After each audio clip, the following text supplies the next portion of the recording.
আমরা হাততালি দেব। আমরা সবাই বাচ্চাদের জন্য হাততালি দেব। সুশৃঙ্খল ভাবে আস্তে আস্তে যাও। লাইন সিরিয়ালে আসো।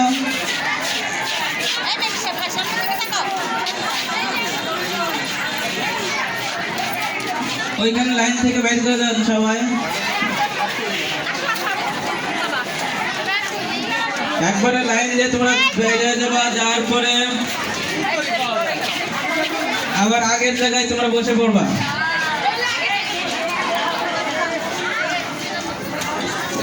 যাওয়ার জন্য একটা রাস্তাটা ফাঁকা করে দেন।